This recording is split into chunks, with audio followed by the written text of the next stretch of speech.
And as Pastor Paul was talking about this, what was the statement that you used? What was the statement that you used? Transfer of spirits. The The- transferring of spirit to each other, and that's very true. That transferring our spirit, it's a very dangerous, it's a very dangerous thing, because you could have a very good marriage, and one mistake you make, it create a big blunder. And the younger folks that are coming in and are listening in to us, is the more you give yourself over to lusting and careless talk, and it can lead up to wrong ideas, and leading up to wrong ideas, it can you become so loose. You'll be surprised to know that there's an area there the enemy is just waiting for to really step right in. And when he step in, all he want is 1 foot old. And there you go again. And you're going to say, I thought I was saved. But we have to be very careful. Christianity, coming to church, in church, having an anointing on our life, speaking in tongues, is not altogether. But there must be a discipline. We must learn to be disciplined. I was thinking of a young lady one of the time, some of the attitude that I noticed she displayed. And I was thinking of this book that they call the Book of Etiquette. And when children of God can find that good moral book and read about how to conduct yourself, discipline yourself. Because the first thing God did to us when we become saved is with teaching us how to discipline ourselves. You see, the Holy Spirit is there to help us to discipline ourselves, listen to the voice, obey the voice. And when we obey the voice of God, He's going to take us into things that we have never seen and understand before. So, as Pastor Paul was talking about transferring spirit, you can go to work, and because you're not disciplined, you can pick up the spirit from the workplace and come to the home and unleash that in the home. You'll be surprised. Somebody can somebody can shake your hand at your workplace. When the church I used to go, I don't one let me go back a little bit. There was one time when I came here, well, came over here, and I went to an assembly, and the sister said to me one time, you don't hug sisters, man, you think you're better than the sisters? I said, ma'am, please, I do not go around hugging sisters. If you want a handshake, you first put your hand out, then I will. And I will not grasp your hand too close. I just hold your finger and said, God bless you. Amen. So I said, I'm very careful. So when it comes to church and going to church, I am very careful. So spirits can be transferred in many areas, many ways. You'll be surprised. People come and hug you. It's not proud you're proud.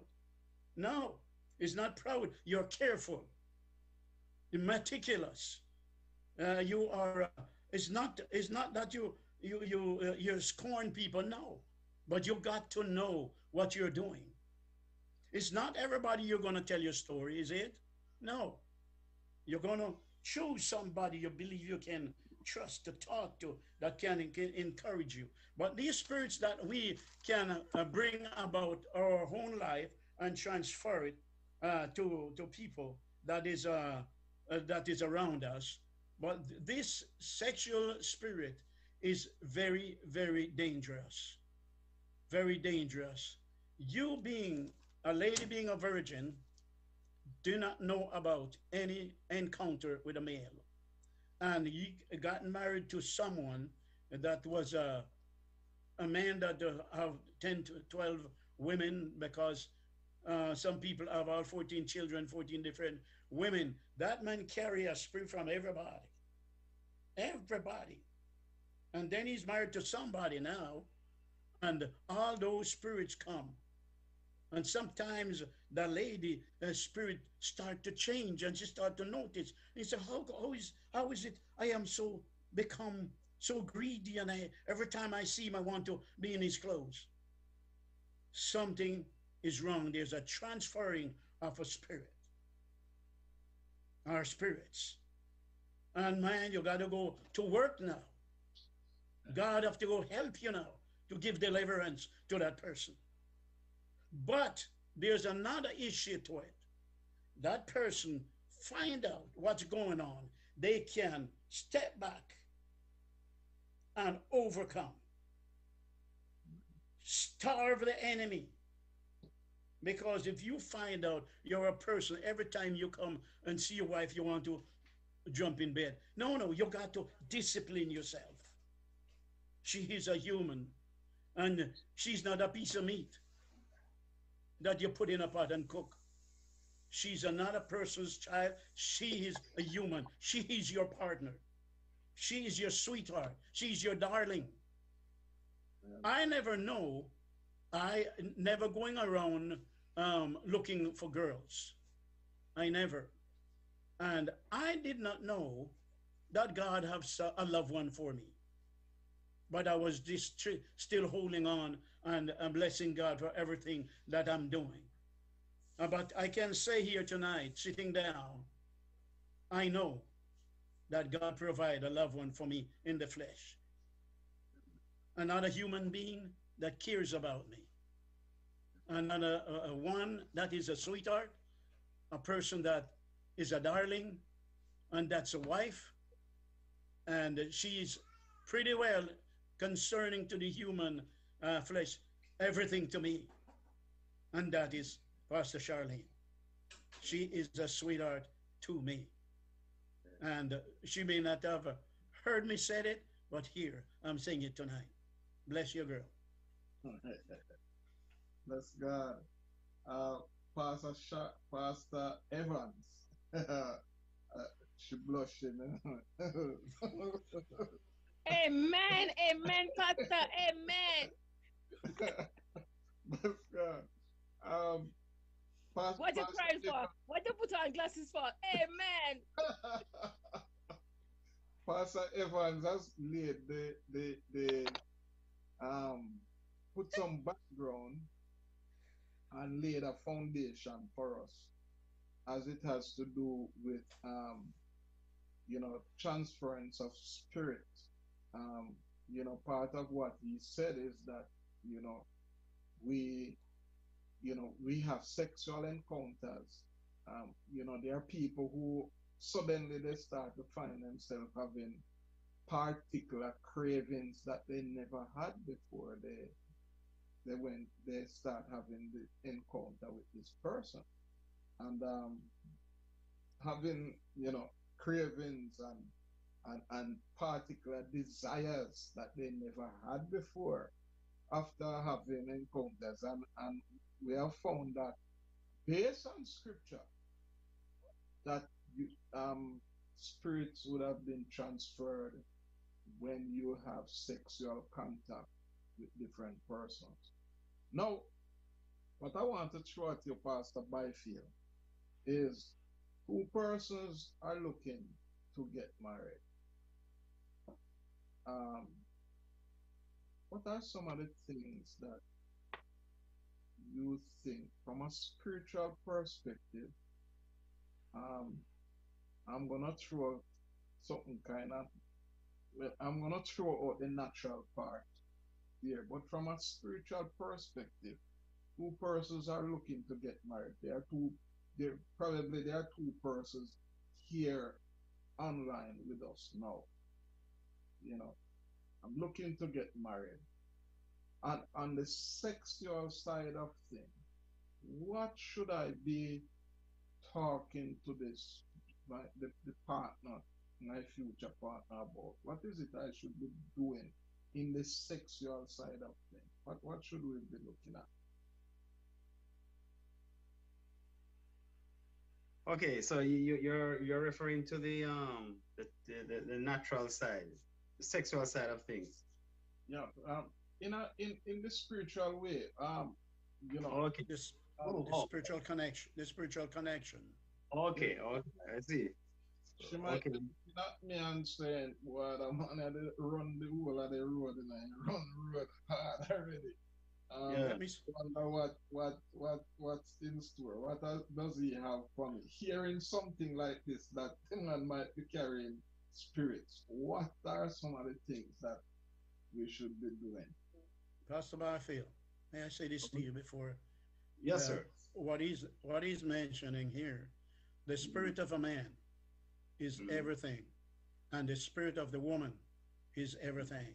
So they are going to be coming together, and yes. the observation of Mhm, each other and the style of how they operate and mhm, what kind of life he had or she had before.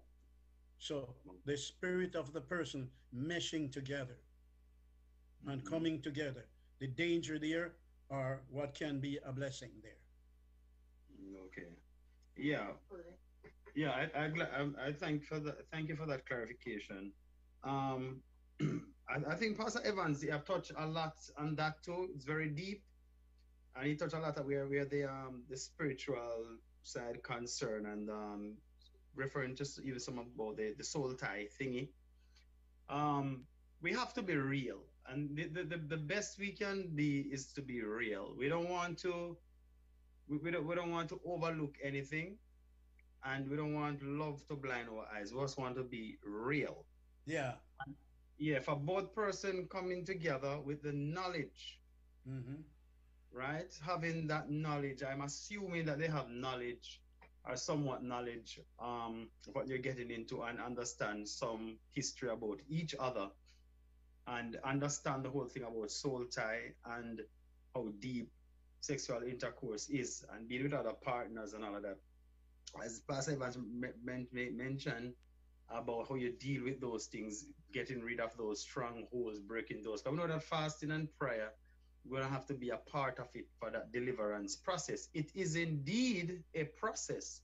It is not a quick fix thing. It's Yeah. not going to be a quick fix thing. Because one of the things we have to understand is this: the time that it takes for certain things to set in, sometimes it take even the same amount of time to undo it. So it's a process. Now, habits die hard. Habits are easy to make, but hard to break. And familiarity breeds contempt.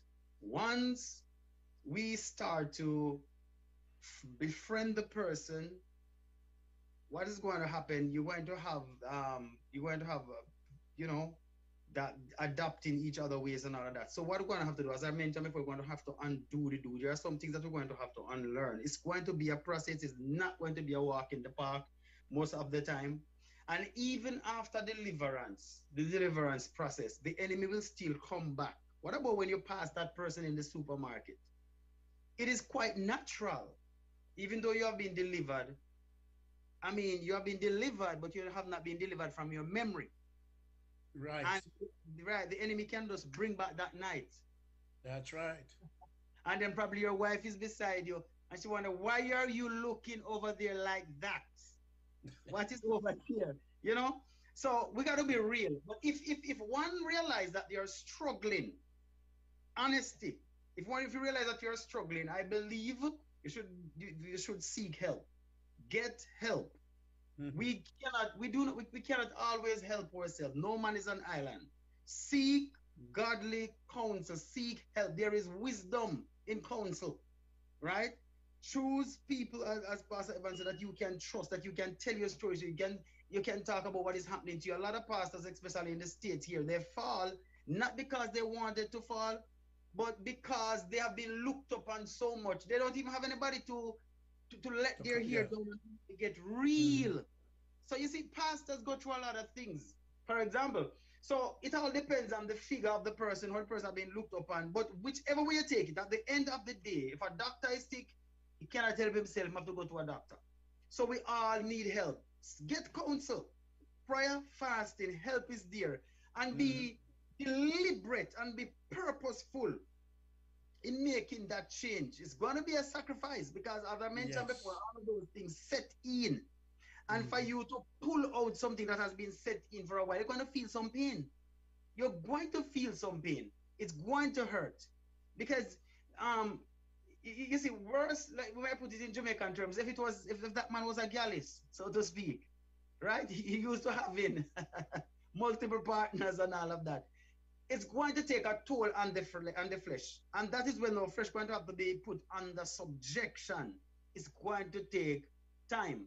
But one thing though, if you are willing to make that adjustment, if you're willing for God to do his work in you and to bring out the new man, it will be done, it can be done, because every man in Christ is a new creature. Yes, that is true. But our mind have to be renewed. Renew day by day. Right, day by day, we have to renew the mind. And the thing is this, what I they would have to come together and to agree on is to first get your mind out of the world. Because you see, our body is not necessarily in the world. We go to church every day and all of that. But our mind is still on the things of the world. If we don't get our mind out of the world, we're not going to be delivered, because you are here and you can be even in a counseling session and your mind is way on the other side of town. You're right. So we learn to control our mind, get our mind and our body at the same place, and being purposeful and says that this is what I want and this is what is best for me, and put the flesh under subjection. Because let us be true, let us be honest. There are things that we desire sometimes, and we know that it's not good for us, but we desire it anyhow. Amen. Adam and Eve know, they have first-hand knowledge of the fruit. They know, but they still want a bite. And they did. Yes, and that was a hell of a bite. You see what I'm saying? So that's why we are in this trouble. right. So we gotta have to prevention is better than cure. We're gonna have to just be real, as I said. And let me tell you this too. If you know that the person, this can be a very delicate thing, you know. If you know that the person struggles, are struggling with something, Right. do not fool yourself. The person can be delivered, yes, but you see, for your safety, give punch time to ripe. It is of paramount importance. But some of us, we can't wait. We just want what we want, and then even sometimes man, it will save good. And it's no man, save man. All right. That's what I mean. That's what I mean. So we got to be, we have to be deliberate, and we have to know this be fear. Discipline, yes. The man have a issue. Listen to me. The man need help. The man need help, because sometimes what we do, we take the body and we give God the soul. You know. Anyway. And we let the body rule us. We don't listen to the soul. Yeah, that's it. Flesh is in charge. I don't know if you know this gentleman. He has passed recently, by the name of Ravi Zacharias. Somebody, one of the most, one of the best apologists of our time was Ravi Zacharias. Powerful speaker, is an Indian gentleman, speaking across the world. You can type in his name and you will see and hear a lot of his stuff.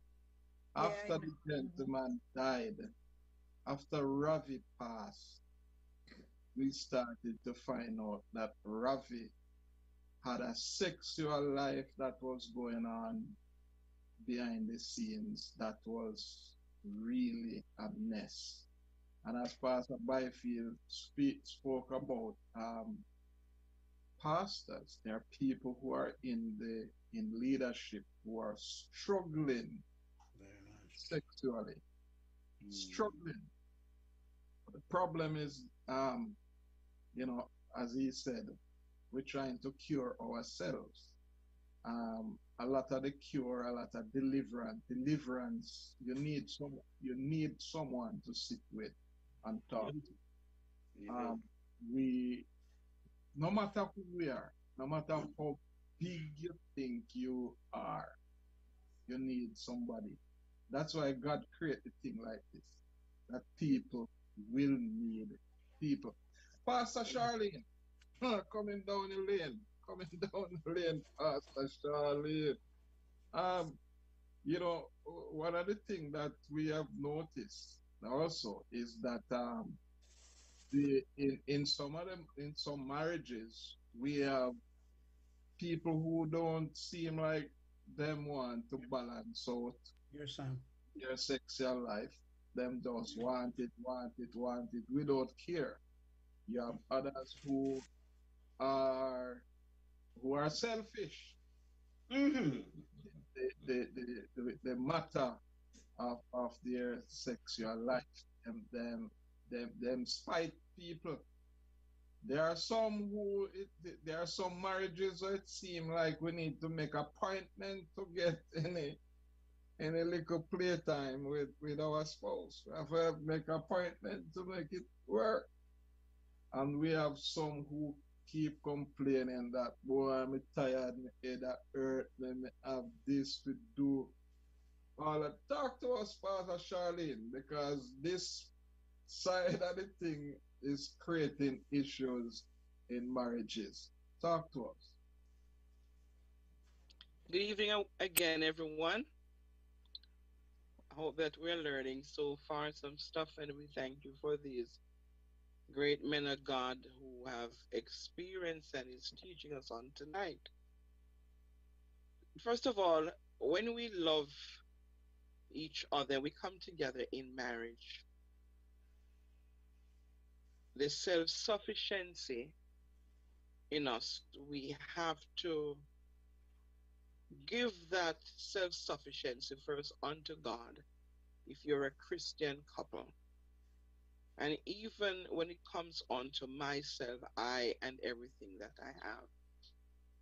Yes, our body is ours, but when we become man and wife, our body belongs, the woman's body belongs to the man, and the man's body belongs to the woman. And the two shall become one. Two different entities, but the two shall become one.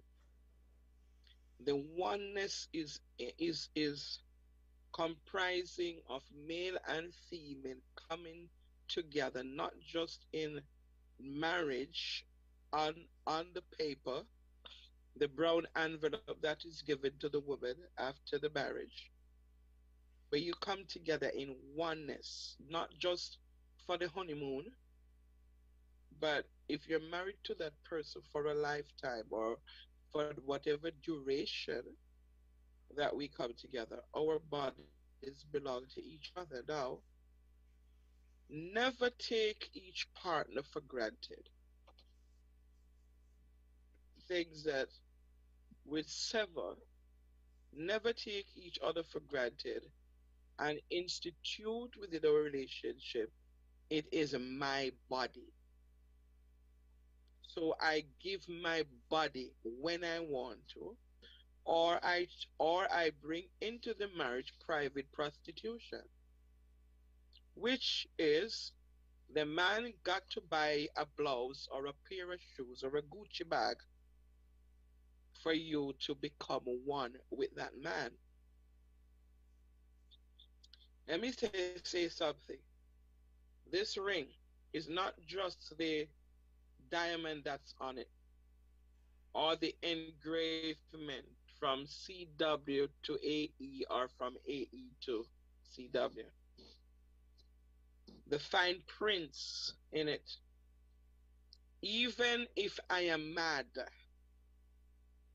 and don't feel like, that doesn't mean that your body belongs to you.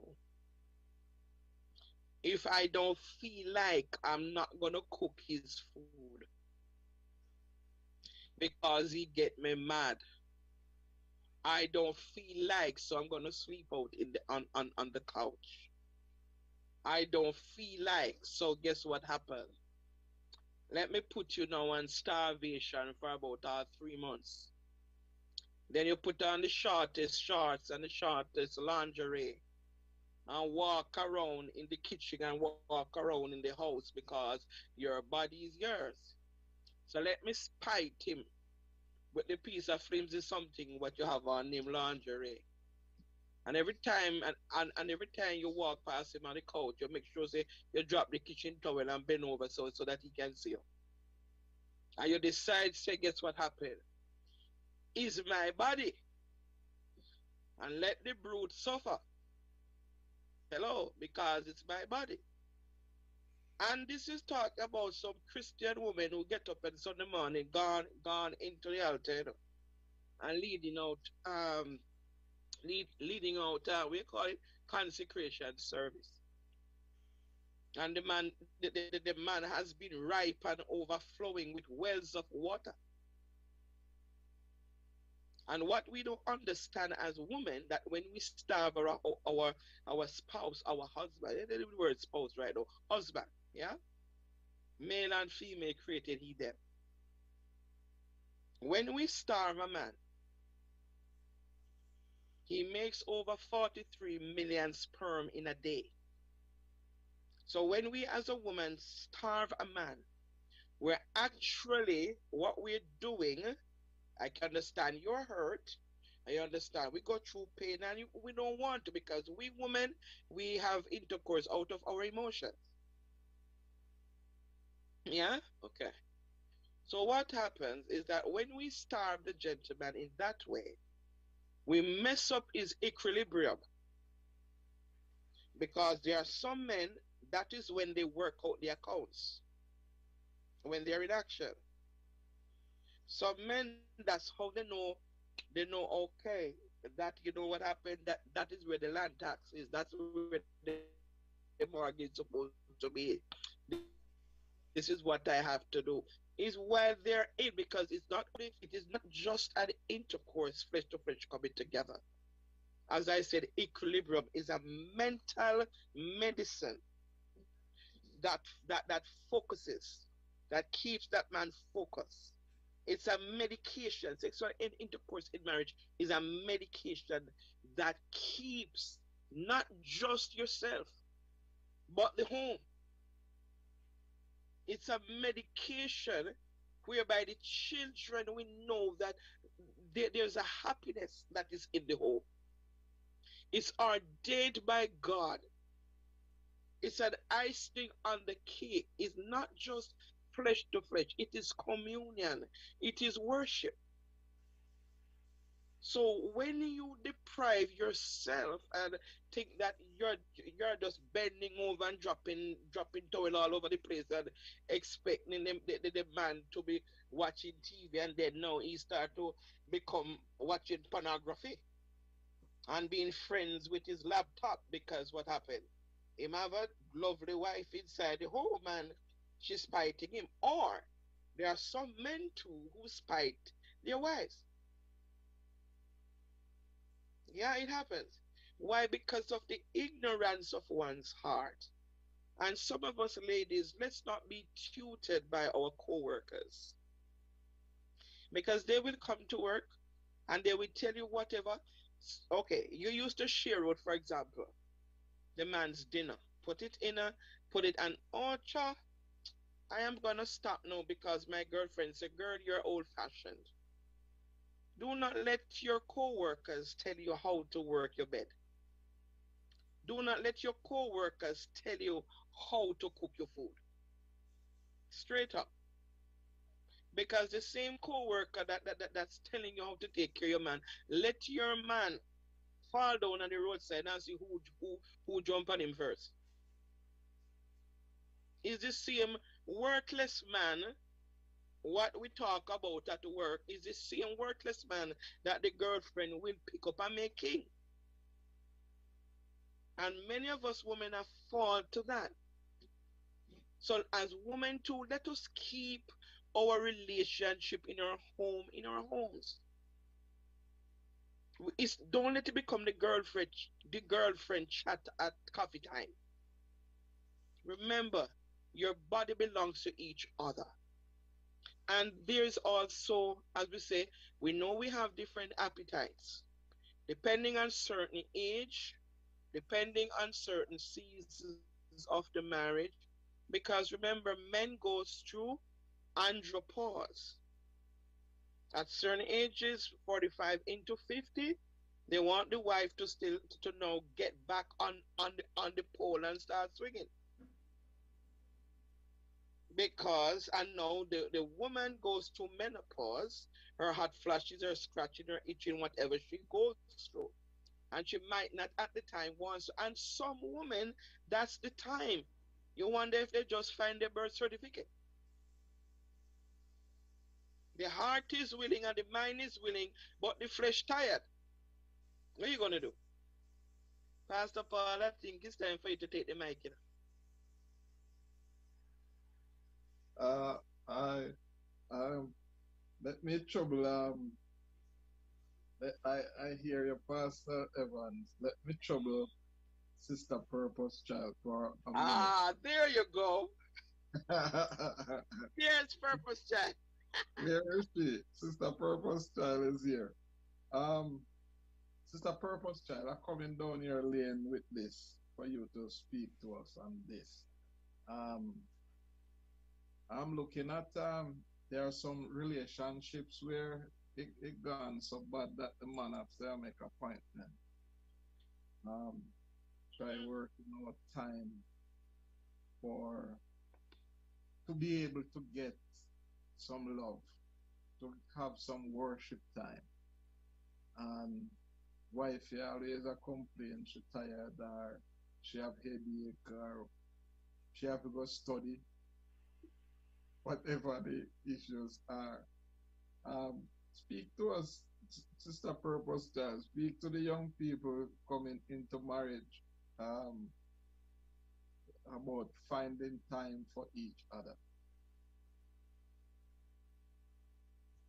Pastor Paul, I don't really like how you and Pastor Charlene are working. Anyways, good evening, everyone, again. Good evening. So, in a marriage, as you know, as it has already been said, the two become one. So we have to always make time and set apart time for each other. Doesn't matter what is going on with an individual. Even though in some cases for me, it doesn't work that way because I'm very stubborn at times. And depending on how I'm feeling, you're not going to get anything. And sometimes too, when the man is too greedy, I'm not going to look in your direction. So in a marriage, it boils down to communication and compromising, because you cannot always think about you, yourself, and I at all times. The wife or the husband, whichever way it goes, can be tired. And sometimes when a marriage is lacking sex between the two married couples, it can be because one is cheating. So they doesn't have time for the one who is at home. So when they come in, they will find excuses and say, well, I'm tired, I want to go and read something. It doesn't have to necessarily be that. It's because they already satisfied themselves from outside. So they doesn't have time for the one inside. So it all depending on what is going on with an individual for them not to want to give the other partner of themselves. That's my take. All right, bless God. Bless God. Before I move to any other segment, are there any questions? Participants, are there any questions? Do you have any questions, any comments? We looked at two different sections. We looked at spiritual transference through sexuality, and how to rid ourselves. One of the things that when I became a young minister, um, are there much men on board? When I became a young minister, I, I still love looking at women. Um, I wasn't married yet, but I was a minister, and the expectation is that I need to keep my eyes off at, every time I pass a lady, I'm looking around to see how the back parts look. I am I am gazing over there, anywhere I know that a hot lady is. I am looking. I know what I like, and I'm looking at what I like. A lot of us won't say them do that, but I was looking, and I started to train myself. I had to train myself to see a woman a come, and me see the woman coming towards me. Sister Valti, me see her a walk and come towards me. And me know say round her back look supposed to stand good. Me sure say it's supposed to look good. And I have to put myself in the place where me say, Paul, you're not gonna look. Paul, you're not gonna look. I have to talk to myself, Paul, you're not going to look. I should pass and me beat that one. I would say, yes. But all when me beat it, me I say, I wish somebody did come with a mirror in front of me. I could have even looking at the mirror to see what I go on around there, because me really did want to see what I go on. But over That's a why, period of time, that's over why Paul said, flee that, youthful lust. over a period of time, I started to find myself being able to have the control. I'm not gonna behave like say when we get Yeah. saved, voila, we gonna get saved, and then we stop. Have me I look left and right and look all over the place. And even when ring up on finger, a young lady asked me when I just got married. She said, Minister Paul, you still look at other women? I said, yes, sister. She said, I can't believe it.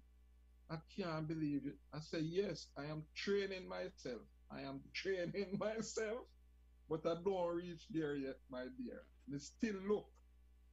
Me still look around the corner. With my wife there. Still look around the corner.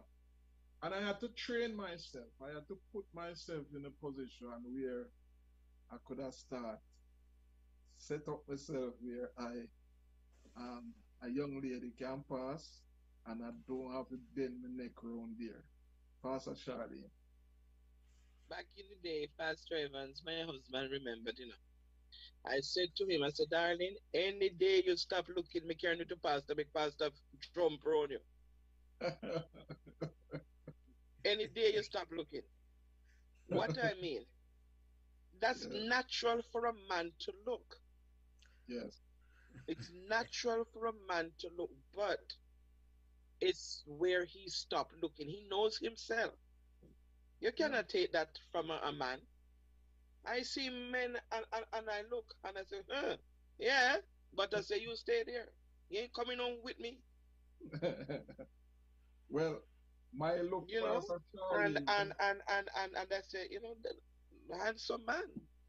But I know myself. Am I a Christian? Yes, I am. Am I a minister? Yes, I am. Yes. But you're not gonna look to say, boy, I wonder if start twirl your tongue from left to right like a lizard. No, because what your flesh, you ask the Lord to keep you within His grace, so that you don't, as we would call it, jump over the fence. But I told him years ago, as I said, even sometimes like we would, walk out back in the day before COVID and the whole hands and so. And sometimes I would even tease him and say, hey, look, listen, that girl, they're pretty. Not true. And he said, I said, yes, man. I said, say it. She. That don't mean, and that doesn't mean that I'm stupid. No, but he's a man. That's the natural. That's how he was born. So yeah. Pastor Charlene, Pastor Paul looking so like them look where you look on the woman, you use the eye and strip them down. Yes. Them look there. That's the type of look that I was working with. I was. Yeah, because you see, he's coming out, but out of something. But again, he has taken unto himself a wife. But that no means that he's dead. Don't mean that he's dead, but you can look. You can look, but not to that deep. Pastor Charlene, tell you use the eye and strip them down. Okay. Is a man gonna tell you that he's stripping somebody down? Is a woman gonna tell you that she's stripping a man down? No. No, they're not.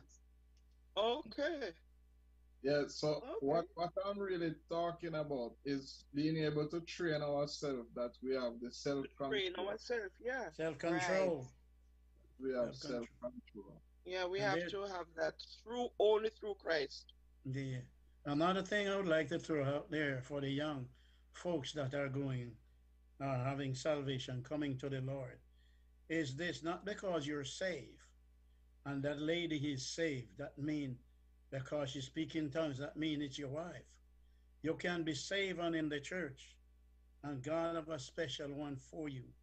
You have to find out if you're compatible. A lot of people run into marriage because, oh, the sister looks real nice, man. I'd like to have the girl, man. You know, and so on. And so these are the things a lot of people just jump on into. Oh, she's pretty. I want to, get that pretty girl. You see, you got to find out if that person is compatible with you. Get your training, discipline yourself, and learn to do it right, because when it comes to sexual intercourse, it's not pain. It's an enjoyment. It's not pain. I've heard escape. You bring up a point and I'm not going to make you move before someone is asking for some recommendations with books. As we think about books, if we can recommend any book. For a lady, Fascinating Womanhood. Repeat that, Pastor. Fascinating Womanhood. Fascinating Womanhood. For a lady. A man can read it also.